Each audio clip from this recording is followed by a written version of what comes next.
Gloire au Seigneur. Gloire au Seigneur. Dieu est bon, frère Dieu. Amen. Alléluia. Et ce soir, nous allons ouvrir les Saintes Écritures, enfants de Dieu. Et nous allons découvrir ensemble cette nouvelle série d'enseignements que je commence, enfants de Dieu. Et avec tout ce qui se passe à travers toutes les nations du monde, nous voulons vraiment être au courant de tout ce que l'Église, dans quoi qu'on se dirige, cette planète, enfants de Dieu, et comment Jésus est proche, gloire au Seigneur. Et le titre de cette série d'enseignements, c'est où se situe l'enlèvement de l'Église. Alléluia, c'est un miracle extraordinaire, enfant de Dieu, que Dieu a préparé. Et vraiment, je crois que c'est le plus grand événement que l'histoire du monde va connaître lorsque Jésus revient bientôt. Et on lit ensemble dans Tite chapitre 2, on va lire quelques versets, verset 11 jusqu'au verset 14 ce soir dans le Nouveau Testament, dans Tite chapitre 2, gloire au Seigneur, verset 11 jusqu'au verset 14.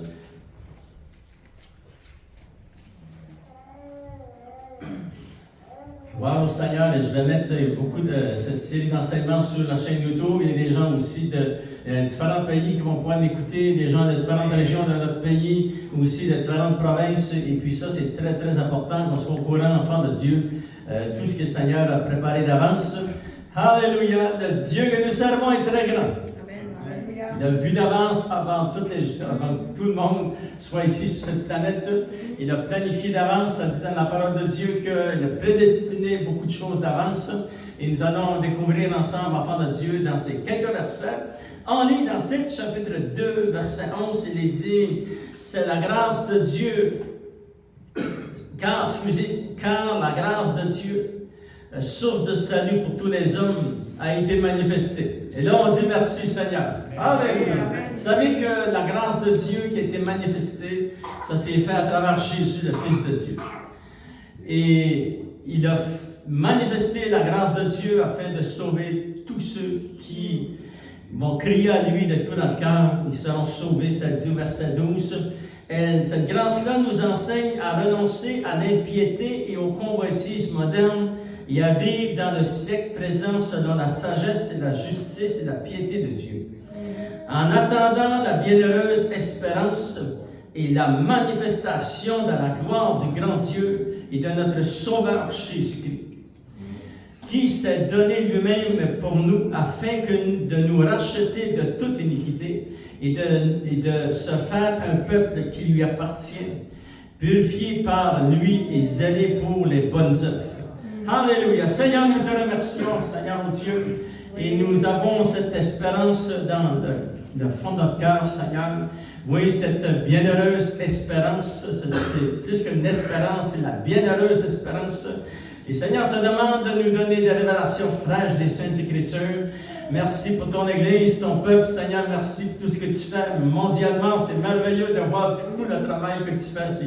Tu dépasses nos attentes et on te donne toute l'honneur, la gloire et la puissance. Et au nom de Jésus, nous t'avons prié. Amen. Alléluia. Gloire au Seigneur. Dieu est bon, enfant de Dieu, et nous allons ensemble découvrir des grands principes. Et pourquoi j'amène cette série d'enseignements, enfant de Dieu? Vous savez qu'aujourd'hui, à l'heure actuelle qu'on se parle, c'est la 14 de mai 2025.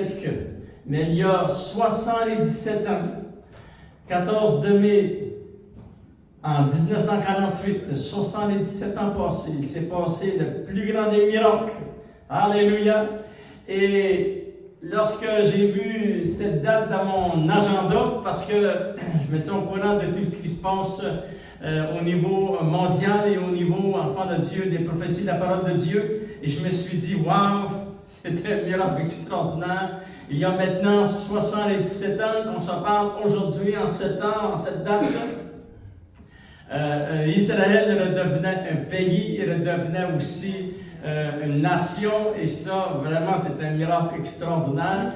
Et on remercie le Seigneur, c'est à partir de cette date précise qui était cédulée dans le calendrier de Dieu, parce qu'il n'y a pas qu'un homme qui peut accomplir cette prophétie de la parole de Dieu. Il avait été donné, enfant de Dieu, dans Isaïe chapitre 66, Mais on va lire ensemble parce que c'est très important de savoir que c'est une action naturelle de Dieu. Isaïe, chapitre 66, regardons quelques versets. Gardez votre doigt dans le chapitre 2 parce que nous allons y revenir. Alléluia. Et ça dit, et je lis pour vous dans Isaïe, chapitre 66, verset 7. Il est dit, avant d'éprouver les douleurs, elle a enfanté. Et avant que les souffrances lui vinssent, elle a donné le jour à un fils. Qui a jamais entendu pareille chose? Qui a jamais vu rien de semblable? Un pays peut-il naître en un jour? Une nation est-elle enfantée d'un seul coup? À peine en travail, Sion a enfanté. Alléluia, enfanté un fils qui fait référence au peuple d'Israël, enfant de Dieu. Et vraiment, c'était une action naturelle de Dieu. Cette prophétie que nous venons de lire a été inspirée par le Saint-Esprit, par la bouche du prophète Isaïe, 750 années avant Jésus-Christ. Et ça fait beaucoup d'années qui se sont écoulées. Et cette prophétie que nous venons de lire, est-ce qu'une nation, est-ce qu'un peuple, est-ce qu'un pays peut renaître dans une journée? Et la réponse, c'est oui. Ça s'est fait il y a maintenant 77 ans, le 14 de mai 1948. C'est ce miracle, cette prophétie, vous pouvez la souligner dans votre Bible, c'est accompli. Alléluia. Et vraiment, ça a dépassé les attentes de beaucoup de gens. Alléluia! Et tous ceux qui connaissaient la parole de Dieu à cette époque, certainement, ils se sont réjouis dans les églises, parole de Dieu, parce que nous, aujourd'hui, nous savons que nous sommes 70 ans plus tard, 77 ans plus tard, et vraiment, à partir de ce moment, le calendrier prophétique de Dieu a recommencé à avancer, et puis ça avance très rapidement. Il y a des signes parmi les nations, il y a des signes parmi le peuple d'Israël, il y a des signes parmi l'Église.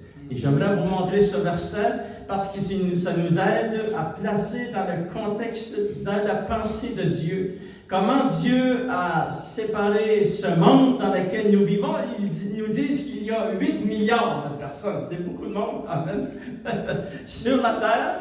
Et regardez comment que Dieu regarde cela, enfant de Dieu, c'est dans 1 Corinthiens chapitre 10, verset 32. Il est dit ceci, et c'est très important pour l'Église de voir ce verset. Et ça dit, c'est l'apôtre Paul qui est inspiré par le Saint-Esprit, il va dire ceci, ne soyons scandale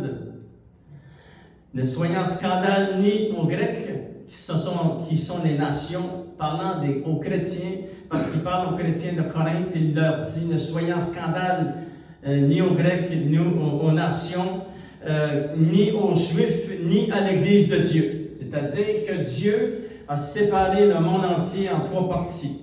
Si tu n'es pas un Juif de naissance, ça veut dire que tu ne fais pas partie des Juifs. Si tu n'es pas né de nouveau, tu fais partie des nations. Si tu es né de nouveau, tu fais partie de l'Église de Dieu. Amen. Alléluia. Et ça, c'était une action naturelle de Dieu que Dieu nous a emmené dans son Église. Et vraiment, Dieu a dépassé nos attentes d'enfants de Dieu. Et lorsque nous regardons ce que le Seigneur est en train de faire aujourd'hui de sous nos yeux, parce que ça va très vite, les prophéties de la parole de Dieu à tous ces niveaux, à ces 3 niveaux, ça va très vite, enfants de Dieu. Et j'avais à cœur de partager ça à l'Église afin que nous puissions être prêts. Le secret, c'est celui-ci. Soyez prêts. Jésus a dit, soyez prêts. Veillez et soyez prêts. Alléluia.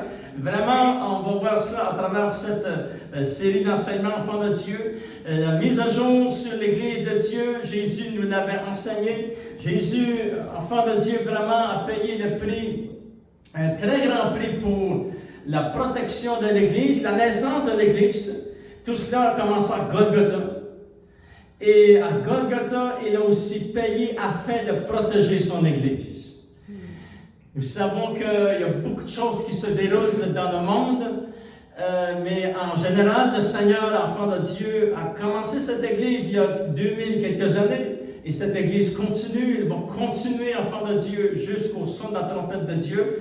Et Jésus, à Golgotha, par la puissance du sang de la croix, nous a sauvés, tous ceux qui vont accepter le Seigneur cette semaine, dans les jours qui s'en viennent, dans les mois qui s'en viennent, dans les années qui s'en viennent, vont aussi faire partie de l'Église du Seigneur Jésus. C'est très important. Et puis, c'est un grand débat qu'il y a parmi les nations maintenant, aujourd'hui, lorsqu'on se parle. La grande question est celle-ci. Nous l'avons lu il y a plusieurs réunions, peut-être l'année passée ou l'année d'avant, ça se passe tellement vite, mais on a vu dans 1 Jean chapitre 1, verset 18, ça dit ceci. Petit enfant, verset 18, ça dit petit enfant.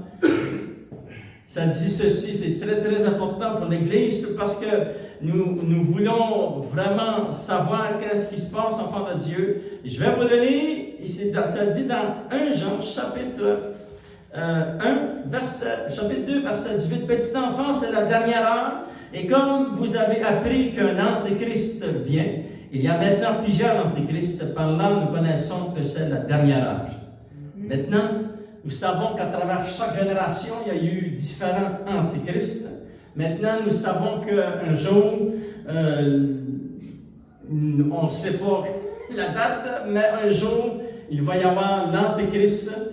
Vraiment, l'antéchrist de l'Ancien Testament qui était prophétisé, qui va venir prendre le contrôle du gouvernement mondial. Mais ça dit, la question est celle-ci. C'est très, très important pour l'Église. Et vous voyez ça sur Internet, vous voyez ça sur les réseaux sociaux, vous voyez ça sur YouTube. La grande question est celle-ci. Et j'aimerais vous la dire. Qui est menteur, sinon celui qui nie que Jésus est le Christ? Celui-là est l'Antéchrist, qui nie le Père et le Fils. Quiconque nie le Père, voyez-vous, on ne peut pas renier le Père ni le Fils. Il faut avoir les deux. Amen. La grande question aujourd'hui, celui qui nie le Fils, qui est venu en chair, est l'esprit de l'Antichrist. Ça fait que c'est un grand débat qui se passe dans le monde. Quiconque nie le Fils n'a pas non plus de Père, et quiconque confesse le Fils a aussi le Père. C'est-à-dire, enfants de Dieu, c'est très important pour nous, l'Église, de continuer à croire, et c'est la vérité. Jésus est venu, alléluia, la parole a été faite chair, il a habité parmi nous, et c'est lui qui était à Golgotha, il a commencé l'Église, il la protège aujourd'hui, cette Église. Gloire au Seigneur, et on remercie le Seigneur de tous les miracles qu'il fait, enfants de Dieu. Parmi les nations, parce que le deuxième groupe que nous voyons, parmi les nations, il y a vraiment une accélération vers ce gouvernement mondial et vers aussi un autre point, enfant de Dieu, c'est vers les finances, le financier mondial, les finances mondiales. Ça, c'est très grand, c'est très puissant aussi, et puis ça va dans cette direction-là, c'est certain. Et puis aussi, enfant de Dieu, il y a 3 catégories ici, parce que le gouvernement mondial, la religion mondiale, et vous allez voir, si vous allez au Canada, on vous souhaite la bienvenue, mais vous allez voir qu'il parle beaucoup des extraterrestres, des UFO, et ça va faire partie de la religion, la dernière religion mondiale. Et si un jour l'Église veut que j'amène un enseignement, est-ce que ça existe? Vous savez, ce sont des choses vraiment démoniaques. Et puis, mais c'est avec la lumière. Souvenez-vous de ce verset. Ça dit que Satan se déguise en ange de lumière. Ça veut dire ça que dans les derniers jours dans lesquels nous sommes, il y a beaucoup de lumière. Voyez-vous? Et puis, il y a beaucoup de lumière à travers ces théories, mais nous savons que la seule lumière qui est importante, c'est la lumière de Dieu. Amen. Alléluia! C'est Dieu qui compte, enfant de Dieu. Ces choses-là, ça fait partie des nations, ils croient à cela, et puis nous savons qu'ils vont utiliser cela, et même, enfant de Dieu, vous savez qu'il y a quelques années, ils ont même fait un film sur, le titre du film, c'était « La disparition de 2 millions de personnes ». Voyez-vous? Et puis, il y a des millions de personnes qui ont écouté ça. Mais ça, il y a des plans en arrière de ça. C'est planifié pour que lorsque l'enlèvement de l'Église arrivera, ils vont avoir une explication, c'est certain. Ils vont savoir inventer une théorie, et puis les écouter parler, ils ont toujours raison. Voyez-vous? Ça fait que, enfants de Dieu, soyez pas surpris, ça fait partie de la dernière religion mondiale. Il y a le gouvernement mondial, le système financier mondial, et puis la grande religion mondiale qui est là, qui est vraiment en marche devant nous. Nous avons aussi tout ce qui se passe en Israël. Et puis ça, vraiment, enfant de Dieu, c'est un acte surnaturel de Dieu.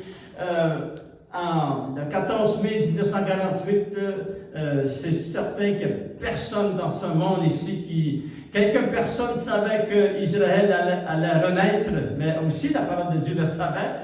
Et ça s'est fait dans une nuit. Alléluia! Le peuple d'Israël est revenu en Israël, et puis le pays est devenu Israël. Ça, là, vraiment, à travers les siècles, à travers les années, le pays avait vraiment été en ruine, mais aujourd'hui, lorsque nous avons été en Israël, vraiment, les déserts ont refleuri, les villes sont construites, et puis vraiment, c'est un acte surnaturel de Dieu, que Dieu a donné sa grâce à ce peuple enfant de Dieu.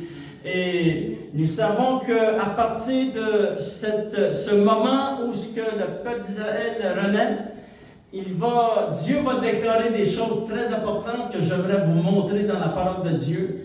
Le peuple d'Israël aujourd'hui ne sera plus dispersé dans le monde. Et ça, c'est encore des prophéties que Dieu a déclarées concernant ce peuple. En l'an 70, c'est certain qu'ils ont été dispersés dans le monde parce qu'ils ont refusé le Fils de Dieu. Mais Dieu avait dit, ils vont revenir. Ils sont revenus, ils sont dans ce pays, ils sont installés et puis ils ne sortiront plus. Et j'aimerais juste faire un petit survol. Pourquoi ils sont à cet endroit et pourquoi ils vont demeurer à cet endroit. Regardons l'enfant de Dieu dans Jérémie, il est dit dans Amos, chapitre 9, parce qu'il y a beaucoup de références dans l'Ancien Testament que Dieu va ramener son peuple et qu'ils vont habiter leur pays. Et puis ça va redevenir Israël, ils vont redevenir le peuple juif, parce que Dieu a un plan pour eux. Et puis, eux autres aussi, il faut qu'ils acceptent le Seigneur Jésus dans leur cœur. Amen. Il y a quelques-uns qui acceptent le Seigneur, mais nous savons qu'eux aussi sont vraiment invités. Ils doivent accepter Jésus comme leur sauveur. Alléluia. Il n'y a pas d'exception de personne. Et puis, dans Amos, chapitre 9, l'une des prophéties de l'Ancien Testament, mais il y a beaucoup de ces prophéties. Mais on va juste lire celle-ci. Il est dit dans Amos chapitre 9, verset 13, ça dit ceci. « Voici les jours viennent, dit l'Éternel, où le laboureur suivra de près le moissonneur, et celui qui foule le raisin, celui qui répand la semence, où le mou ruissellera des montagnes et coulera de toutes les collines. Je ramènerai les captifs de mon peuple d'Israël. » Ils étaient captifs dans des pays, ils avaient été dispersés dans différents pays du monde. Et ça dit, Dieu dit, je les ramènerai, ils rebâtiront les villes dévastées, ils les habiteront. Ils planteront des vignes, ils en boiront le vin, ils établiront des jardins et en mangeront des fruits. Je les planterai dans leur pays et ils ne seront plus arrachés du pays que je leur ai donné. Et Dieu dit l'Éternel ton Dieu. Ça veut dire ce qu'ils ne sortiront plus de ce pays. Et là, on s'est posé la question, pourquoi ne sortiront plus de ce pays? C'est parce que Dieu l'a dit, je vais les ramener, et on voit cette prophétie s'accomplir depuis 17 ans, et ça continue aujourd'hui.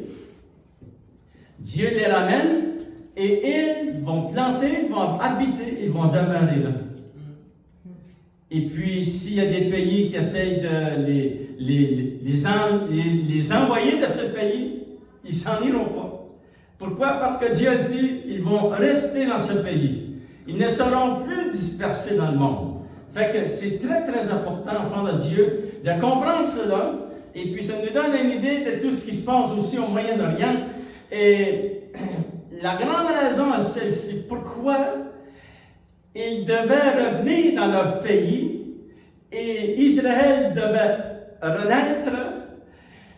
La raison principale, enfant de Dieu, c'est parce que Jésus revient en Israël. Voyez-vous? Et le peuple d'Israël doit être en cet endroit. Jésus revient en cet endroit.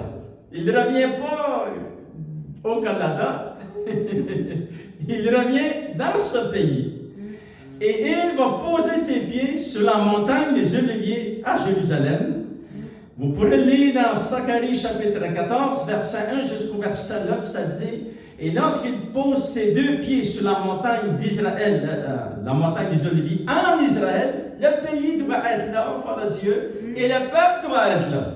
Et nous savons que c'est après les 7 années de la grande tribulation. C'est vraiment beaucoup d'enseignements juste dans une phrase. Mais la grande raison majeure pourquoi ils sont retournés, certainement Dieu veut les bénir et Dieu veut les sauver. Mais la principale raison, c'est que Jésus revient dans cet endroit.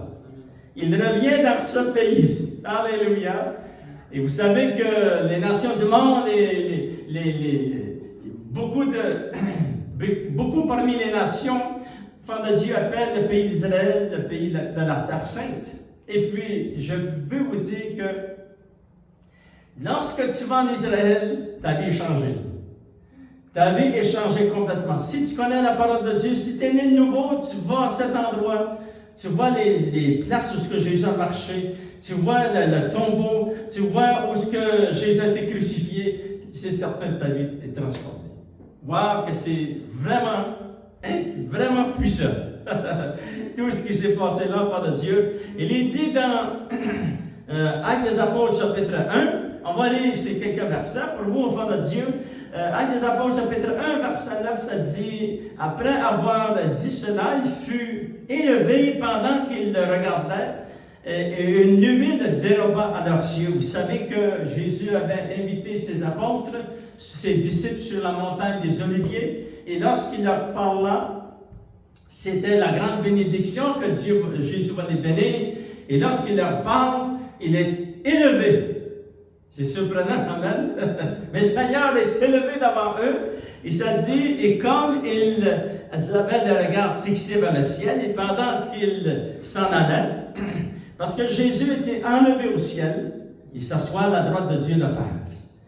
Et eux sont sur la montagne des Oliviers, et Dieu est obligé d'envoyer 2 anges.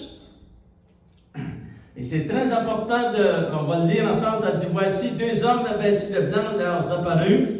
Et nous savons qu'il y a des catégories d'anges, c'est comme des hommes, mais c'est au niveau angélique. Ça dit: voici 2 hommes vêtus de blanc leur apparurent, et en plus ils les ont parlé. Ils ont dit: hommes galiléens, pourquoi vous arrêtez-vous à regarder au ciel? Ce Jésus qui a été enlevé au ciel du milieu de vous, reviendra de la même manière que vous l'avez vu allant au ciel. Alléluia! Fait que vraiment, c'est une prophétie qui va s'accomplir en de Dieu, qui a été proclamée et qui a été déclarée par les anges de Dieu. Et cette prophétie, Jésus est monté. Il était sur la montagne des Oliviers, il est monté, il était s'asseoir à la droite de Dieu le Père, mais il revient en cet endroit. Ça, vous pouvez lire ça dans Zacharie chapitre 14, verset 1 jusqu'au verset 9. Et Jésus sera roi de toute la terre. Alléluia! Vraiment, enfant de Dieu, où se situe l'enlèvement de l'Église qu'on va découvrir ensemble, enfant de Dieu, vraiment cette série d'enseignements qui va nous toucher, qui va vraiment nous aider à se préparer, parce que Jésus revient bientôt. Le Seigneur, enfant de Dieu, on ne sait pas la date. Et puis, dans les dernières années, j'ai prié, j'ai dit: Seigneur, c'est à différents endroits. Jésus lui-même va dire: vous ne savez pas les temps, les moments, vous ne connaissez pas ni le jour ni l'heure. Et puis, j'ai dit: waouh, Seigneur, c'est vraiment Dieu le Père seul sait le jour où Jésus revient, ça dit dans la parole de Dieu. Lisons, enfants de Dieu, dans 1 Thessaloniciens, chapitre 5. On va lire quelques versets pour se placer dans la pensée que le Seigneur a écrite ici. Alléluia. Il est dit ceci. Vous savez que 1 Thessaloniciens chapitre 4, verset 13 jusqu'au verset 18, ça décrit cet événement très, très important qui va se manifester, qui va se réaliser par la main puissante de Dieu, le seul Seigneur qui va pouvoir accomplir cet événement, l'enfant de Dieu. Vous savez, lorsque Jésus est venu la première fois, lorsqu'il est né à Bethléem, les gens de cette époque, le Seigneur a envoyé des anges pour informer les bergers dans les champs. Wow! Il y avait les autorités, il y avait les dirigeants religieux, il y avait tout le comité des religions à cette époque dans cette région, et puis le Seigneur n'a pas parlé à eux. Le Seigneur a envoyé des anges vers des bergers qui connaissaient probablement pas grand-chose dans l'Ancien Testament, dans la parole de Dieu. Et Jésus est venu. Et ça a été une action naturelle de Dieu. Et on remercie le Seigneur qui n'a pas attendu que les êtres humains soient prêts, parce que les êtres humains seront jamais prêts à faire de Dieu. Ils ne seront pas prêts aussi pour le deuxième retour du Seigneur Jésus, qui va commencer par l'avènement glorieux, c'est l'enlèvement de l'Église, qui va se poursuivre au deuxième retour de Jésus, lorsqu'il revient sur la montagne des Oliviers à Jérusalem. Fait que les humains ne sont pas prêts à cela, mais Dieu, par sa main puissante, c'est certain, c'est écrit dans le calendrier de Dieu, et ça s'en vient, enfant de Dieu. Il est dit dans 1 Thessaloniciens chapitre 5, verset 1, ça dit « Pour ce qui est des temps et des moments », parlant de l'enlèvement, juste le verset précédent, dans 1 Thessaloniciens chapitre 4, verset 13 jusqu'au verset 18, ça décrit cet événement spécial de l'enlèvement de l'Église. Et au chapitre 5, verset 1, ça dit « Pour ce qui est des temps et des moments, vous n'avez pas besoin, frères, qu'on vous en écrive. » C'est-à-dire que la date, on ne peut pas la savoir, la date. Jésus a dit ceci dans Matthieu 24 et Luc chapitre 21, il a dit « Le Père seul sait. » Fait que, et là, j'ai dit, Seigneur, vous savez, vous devez me poser des questions au Seigneur. Si vous voulez avoir des réponses, lorsque vous lisez votre Bible, posez des questions au Seigneur. Il va vous répondre à la là-dessus. Et vous savez que dans l'Ancien Testament, ça dit que les choses cachées sont à l'Éternel Dieu et les choses révélées sont aux enfants de Dieu. C'est-à-dire que la date et le jour et la date et l'heure précise, et c'est écrit dans le calendrier de Dieu, et Dieu le Père seul connaît la date, et c'est très important, et puis il y a beaucoup de raisons, mais l'une de ces raisons, celle-ci, enfant de Dieu, c'est que cela amène ici dans le cœur, la parole de Dieu dit que Dieu seul connaît la date. Ça veut dire, si c'est caché dans le cœur de Dieu, je n'ai pas besoin de chercher dans les calendriers humains, je n'ai pas besoin de chercher aucun endroit, je ne trouverai pas la date, c'est certain, c'est caché dans le cœur de Dieu. Et cela amène ici dans le cœur un grand respect pour les choses de Dieu. Dis, wow, Seigneur, tu connais le jour, et Seigneur, ce que tu nous déclares, c'est que soyez prêts. Jésus a dit, soyez prêts. Alléluia. Parce que c'est ça la vie chrétienne. La vie chrétienne, c'est marcher prêt. Toujours être prêt pour cet événement. Gloire au Seigneur. Parce que vous savez, la vie chrétienne, moi, le jour où j'ai été sauvé, cette révélation, c'est dans les semaines après, les quelques mois après, ça s'est installé dans mon cœur. Je devais bâtir ma vie avec deux visions. Tu dois bâtir ta vie avec deux visions. Si tu es jeune, parce que moi j'ai accepté le Seigneur, j'avais 20 ans, et puis j'avais toute la vie en avant de moi, mais j'ai donné ma vie à Dieu, je l'ai consacré pour le royaume de Dieu, j'en suis très heureux, alléluia, et j'ai marché avec deux visions. Tu dois bâtir ta vie de couple, ta vie familiale avec les principes du royaume de Dieu, de la parole de Dieu. Et la deuxième vision, c'est que tu dois toujours avoir ici, dans le fond de ton cœur, la vision Jésus peut revenir aujourd'hui. Comme cela, ça te garde en feu au Seigneur, voyez-vous.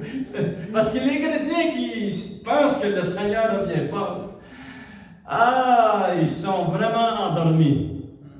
Et puis, il y a beaucoup qui sont fait naufrage par rapport à la foi.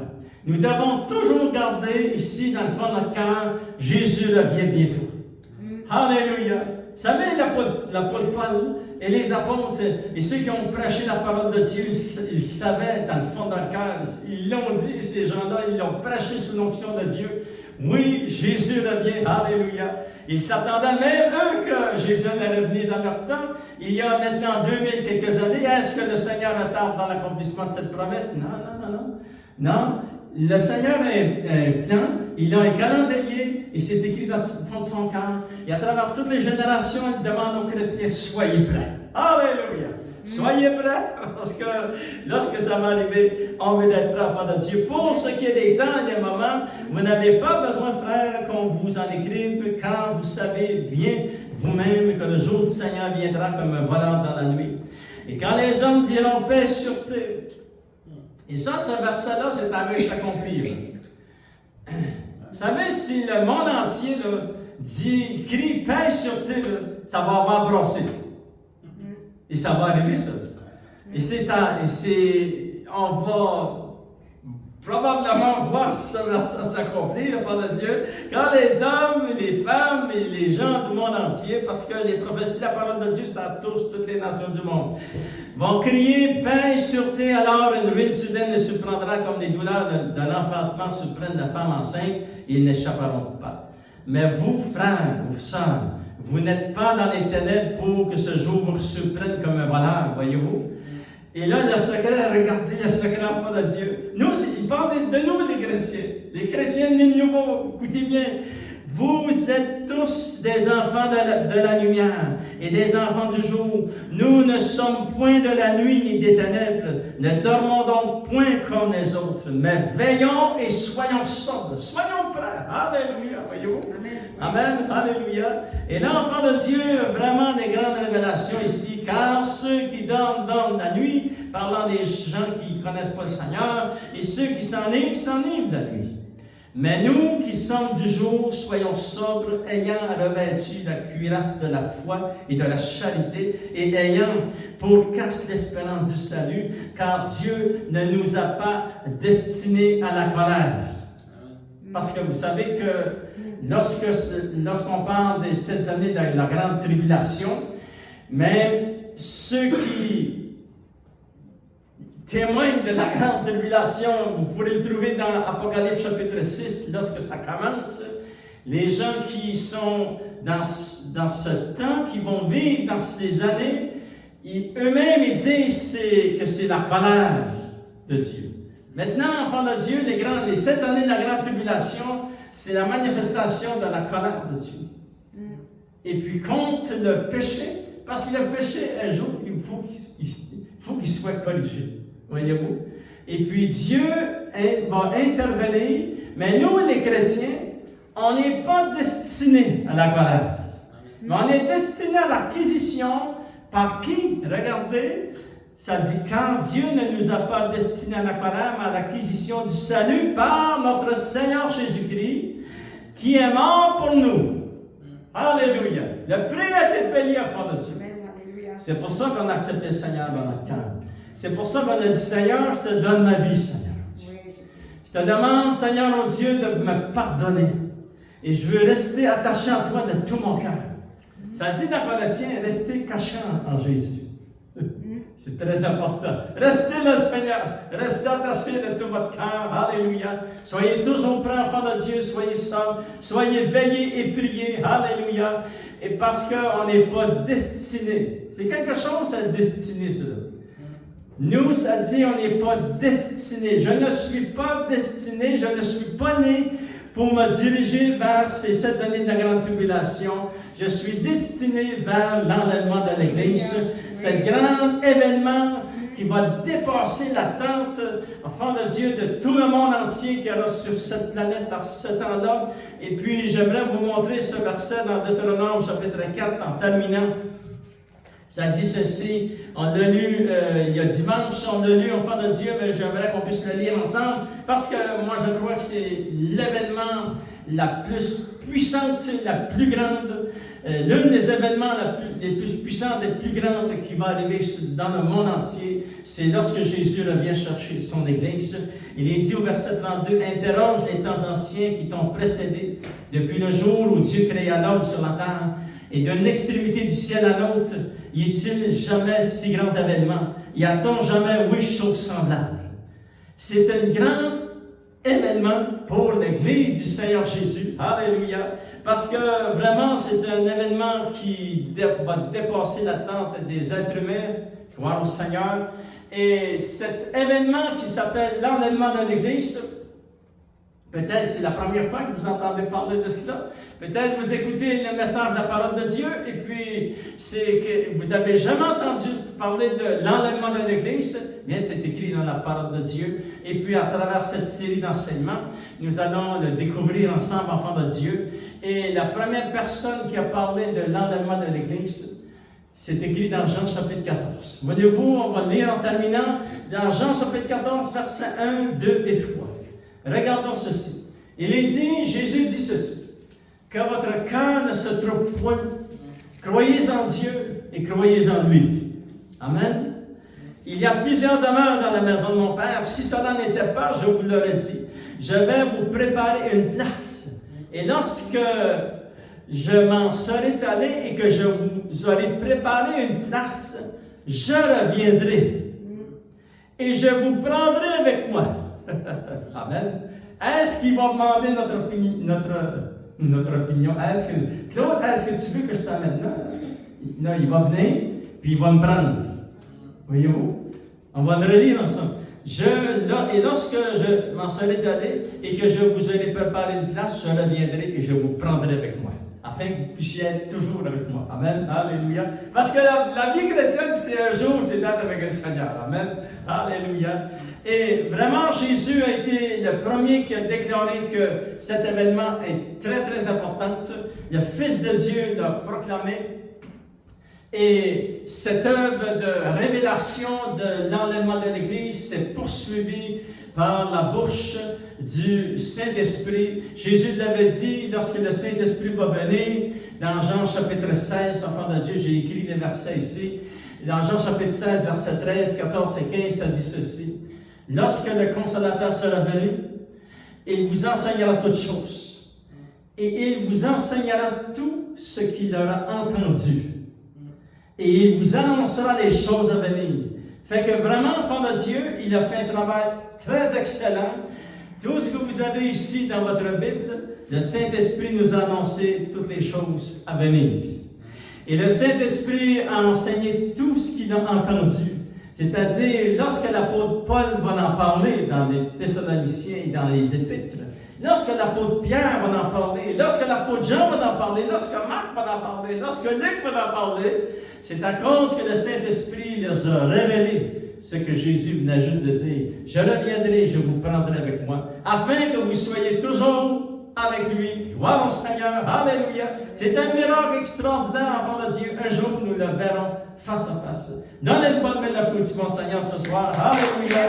Lèvons-nous, s'il vous plaît, enfant de Dieu. Nous allons demander au Seigneur qu'il puisse bénir la parole de Dieu dans nos cœurs. Seigneur, on te remercie, Seigneur, mon Dieu, du privilège de pouvoir ouvrir les Saintes Écritures. Et nous savons que tout ce qui se passe devant nos yeux aujourd'hui, dans cette génération dans laquelle nous sommes, nous, Seigneur, nous gardons nos yeux fixés sur les Saintes Écritures. Nous savons que tu reviens bientôt. Ton Église, Seigneur, mon Dieu, est destinée à cet événement très puissante et très glorieuse. Alléluia. Je te demande de nous remplir de révélations.